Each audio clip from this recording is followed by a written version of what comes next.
Hello, কি খবর সবার? অনেকদিন পরে আজকে আমি আবার ব্লগ করতে আসছি। তো আজকে শুধু আমি একা আসি নাই, আমার সাথে আসছে আমার মা। সো এই যে আমার মা। মা, কিছু বলো তুমি। আমরা কোথায় আসছি? আমরা মা মেয়ে মিলে আমরা অ্যাকচুয়ালি আসছি গণভবন, উত্তরা গণভবন নাটোরে। আমরা এর আগে অনেকবার আসছি ঘুরতে। তো গণভবনে এসে কেমন লাগতেছে মায়ের একটু আমি জানতে চাচ্ছি, কারণ অনেকদিন পরে আমরা বেড়াতে আসছি, একটু রিল্যাক্সেশনের জন্য। সারাদিন বাসায় থাকতে একটু বোর হয়ে গেছি। সো কেমন লাগতেছে তোমার, বলো। আমারও খুব ভালো লাগছে, অনেকদিন পর গণভবনে ঢুকলাম। আগে তো প্রায় আসতাম, এখন আর আসা হয় না সেভাবে। এটা কিন্তু আমার first video with my mom. So মা একটু শাই ফিল করতেছে।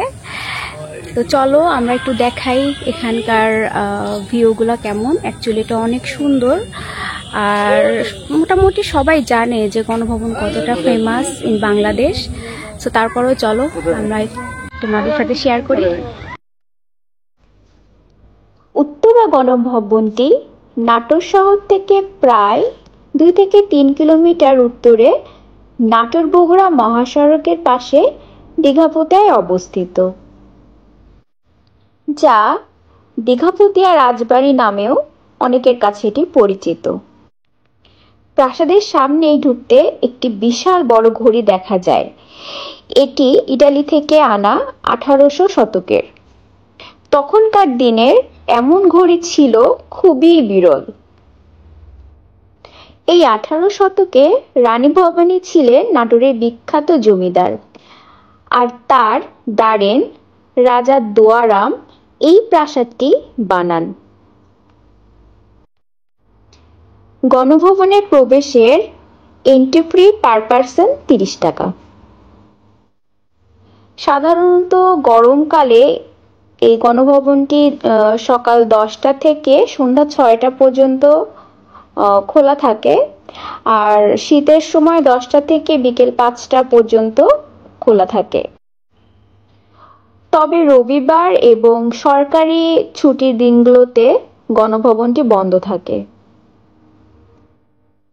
নভেম্বর থেকে ফেব্রুয়ারি যে মাসটা চলে, আমার মনে হয় এই সময়টা এখানে আসার জন্য একদম পারফেক্ট সময়, কারণ এই সময় গরমও কম থাকে, আর এই সময় নানা রকমের ফুল এবং নানা রকমের গাছ এগুলো এখানে তখন দেখা যায় সাধারণত।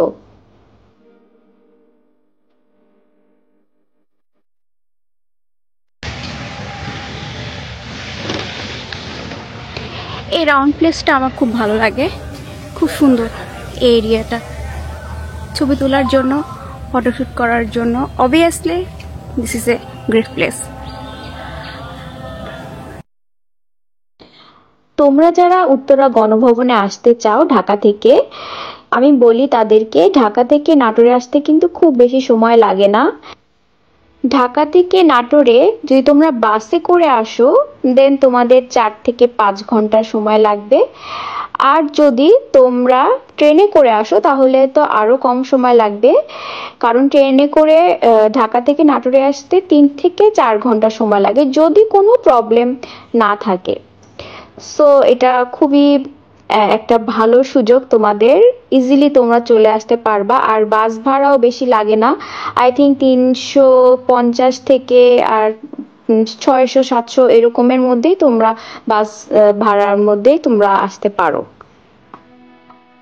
শুধু তাই নয়, নাটোরে আসলে তোমরা কিন্তু নাটোরের কাঁচাগোল্লাও খেতে পারবা, যেটা সবচেয়ে বিখ্যাত, এটা তোমরা সবাই জানো। আর নাটোরে আরেকটি রাজবাড়ি আছে যেটি বঙ্গজল নামক একটি জায়গায় অবস্থিত, ওটাও অনেক সুন্দর। তো তোমরা এক ঢিলে 2 পাখি মারতে পারবা আই থিঙ্ক। তো এটা তোমাদের জন্য অনেক বড় একটা সুযোগ হবে।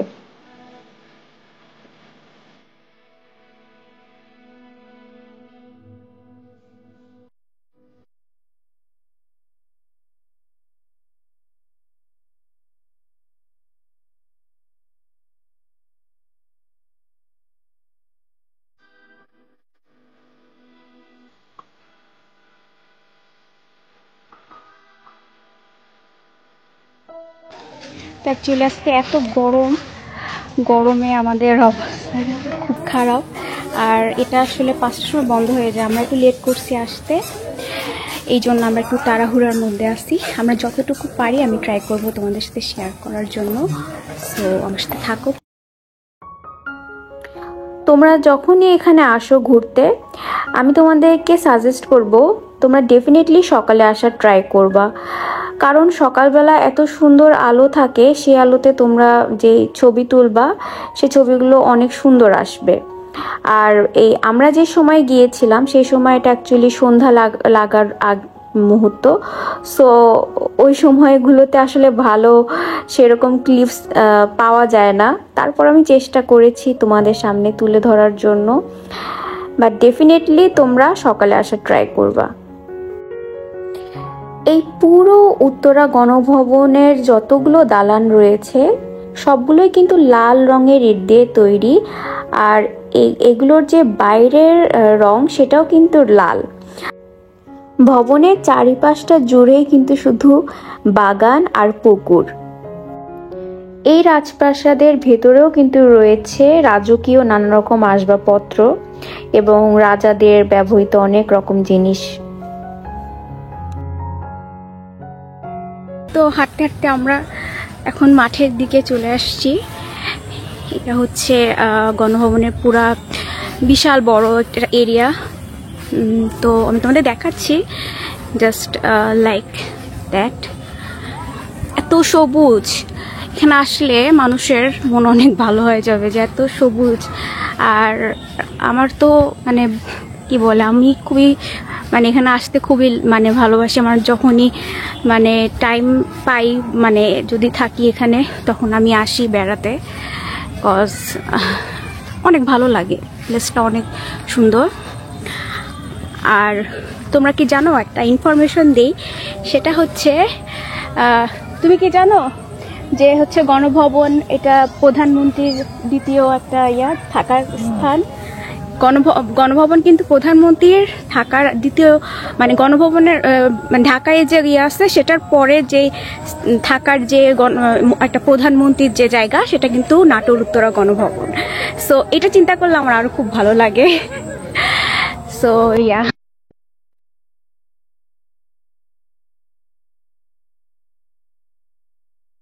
এখানে আসলে অনেক কিছুই রয়েছে দেখানোর, বাট রেস্ট্রিকশনের জন্য আমি তোমাদের দেখাতে পারছি না।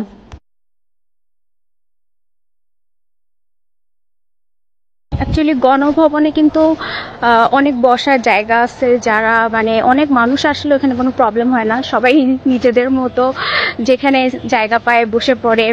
আর এখানে নানা রকম ভিডিও শুট, ইনফ্যাক্ট আমিও অনেক ভিডিও শুটিং করেছি এখানে। তো হচ্ছে এত বড় প্লেস তো আসলে কার সমস্যা হয় না। অনেক জায়গায় আমরা দেখি যে সাপোজ আমরা ছবি তুলতে যাচ্ছি, লাইক ভিডিও করতে যাচ্ছি, আমরা টাইম পাই না, টাইম অ্যাকচুয়ালি আমরা হচ্ছে প্লেসটা আমরা পাই না, অন্যজন ওখানে এঙ্গেজ হয়ে যায়। সো এখানে আসলে এখানে এত মানে জায়গা আছে, এত বড়, ইনফ্যাক্ট এত বড়, সো এখানে কারো প্রবলেম হবে না, যে যার খুশির মতো ছবি করতে পারবা, ভিডিও মেক করতে পারবা, no issues. So that's the important things about it. এরকম পাতার মধ্যে হাঁটছি অনেক দিন পরে, বাসা থেকে বের হই না অ্যাকচুয়ালি, তো কোথাও ভাবে যাওয়া হয় না, বাট বৃষ্টির কারণে এখানে কাদা হয়ে গিয়েছে, একটু সাবধানে হাঁটতে হবে। গণভবনে মূলত ঘুরতে গেলে চারিপাশে শুধু পুকুর আর পুকুরই দেখা যায়। এখানে মূলত 6টি পুকুর রয়েছে, যেমন গোল পুকুর, পদ্ম পুকুর, শ্যামসাগর, কাছারি পুকুর, কালী পুকুর এবং কেষ্টজির পুকুর। এই যে আমার মা হাঁটতেছে, মাকে কয়টা ছবি তুলে দিতে হবে মায়ের প্রোফাইল পিকচার আর ফেসবুকের জন্য। কিন্তু আমরা হেঁটে হেঁটেই সময় পার করে দিচ্ছি, আর বেশি সময় নেই অবশ্য। এটা অ্যাকচুয়ালি 5টার সময় বন্ধ হয়ে যায়। মা এদিকে তাকাও, তো মায়ের আজকে গেট আপ হচ্ছে এই শাড়ি আমি চয়েস করেছি। ওকে, জাস্ট ফান। এখানে অ্যাকচুয়ালি অনেক প্রজাতির, প্রায় 40-50 প্রজাতির গাছ আছে। সেগুন গাছ, তারপরে কাঁঠাল, আম, জাম, মানে এরকম কিছু নাই যেটা এখানে নাই। এখানে অনেক প্রকারেরই গাছ আর ফুলের বাগানও আছে, বাট এখন ফুলের বাগানটা বন্ধ হয়ে আছে। দ্যাটস ওয়াই আমি তোমাদের এটা শেয়ার করতে পারতেছি না, সরি ফর দ্যাট। তো এখন আমরা যে প্লেসে যাচ্ছি, এই প্লেসটা দেখলে আমার মানে লিটারেলি অনেক ভয় লাগে। সেটা হচ্ছে, দেখো, এটা আগেকার যুগে যখন রাজারা কোনো যুদ্ধ বা লাইক কোনো ইয়ে করতো, ফাইট করতো, তখন হয়তো এসব ইউজ হতো।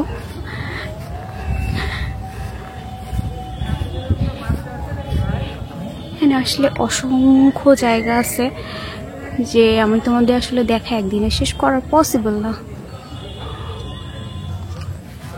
এখানে অ্যাকচুয়ালি একটা চিড়িয়াখানাও আছে, বাট আনফর্চুনেটলি সেটা এখন অফ। সো সরি, আমি তোমাদের সেটাও দেখাতে পারছি না, but next time I will definitely show for you. উফ, এত জোস, এত সুন্দর।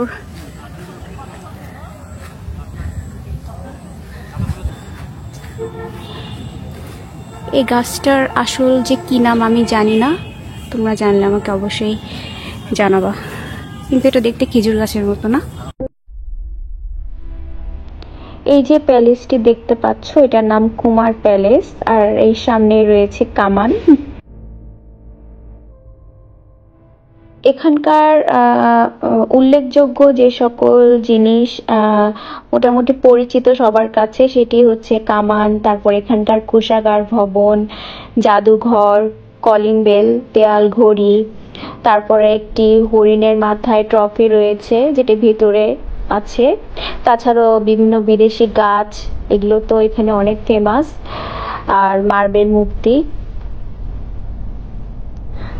আজকে তো আমাদের এই পর্যন্তই ভিডিও, কারণ সময় অলরেডি শেষ আর আমাদের বাসায় যেতে হবে, সন্ধ্যা লেগে যাচ্ছে। আর তোমাদের বলে রাখি, এটা কিন্তু 5টা পর্যন্ত মানে মানে খোলা থাকে, দেন বন্ধ করে দেয়। তো যারা আসবা সেই হিসেবে আসবা। আমার কিছু বলো, তোমার কেমন লাগলো ঘুরে? খুব ভালো লাগছে বেড়াতে, অনেকদিন পর গণভবনে আসলাম, খুব ভালো লাগলো। বিকেলটা খুব ভালো কাটলো। সবাই এইভাবে আসবে, বেড়াবে, খুব ভালো লাগবে। হ্যাঁ, আর কি বলবো, যারা যারা আমার ভিডিও লাইক করবা, দেন শেয়ার করো, সাবস্ক্রাইব করতে ভুলবা না। সো স্টে টিউন, আর সবাই ভালো থাকবা অনেক, আর আমাদের জন্য দোয়া করবা। Bye bye. দিনের এমন ঘড়ি ছিল খুবই বিরল। এই 18 শতকে রানী ভবানী ছিলেন নাটোরের বিখ্যাত জমিদার, আর তার দাঁড়েন রাজা দোয়ারাম এই প্রাসাদটি বানান। গণভবনের প্রবেশের এন্ট্রি ফি পার পারসন 30 টাকা। সাধারণত গরমকালে এই গণভবনটি সকাল 10টা থেকে সন্ধ্যা 6টা পর্যন্ত খোলা থাকে, আর শীতের সময় 10টা থেকে বিকেল 5টা পর্যন্ত খোলা থাকে। তবে রবিবার এবং সরকারি ছুটির দিনগুলোতে গণভবনটি বন্ধ থাকে। নভেম্বর থেকে ফেব্রুয়ারি যে মাসটা চলে, আমার মনে হয় এই সময়টা এখানে আসার জন্য একদম পারফেক্ট সময়, কারণ এই সময় গরমও কম থাকে, আর এই সময় নানা রকমের ফুল এবং নানা রকমের গাছ, এগুলো এখানে তখন দেখা যায় সাধারণত।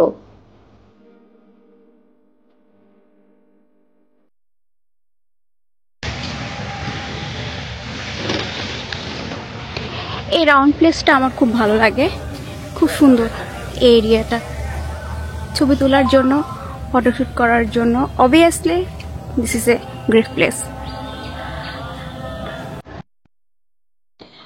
তোমরা যারা উত্তরা গণভবনে আসতে চাও ঢাকা থেকে, আমি বলি তাদেরকে ঢাকা থেকে নাটোরে আসতে কিন্তু খুব বেশি সময় লাগে না।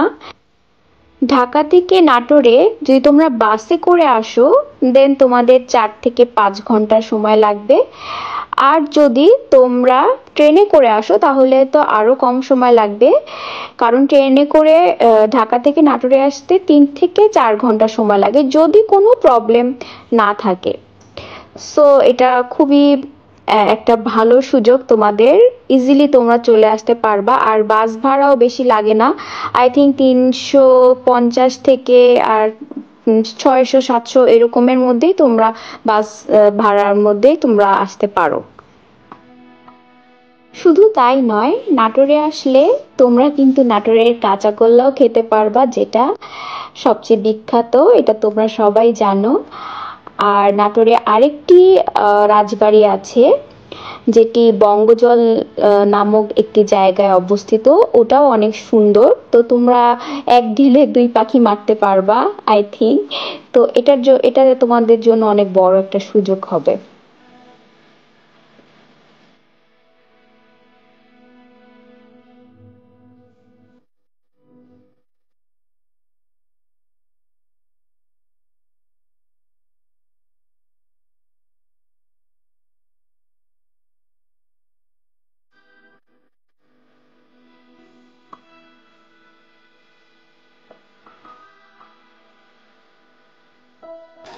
তো অ্যাকচুয়ালি আজকে এত গরমে আমাদের অবস্থা খুব খারাপ।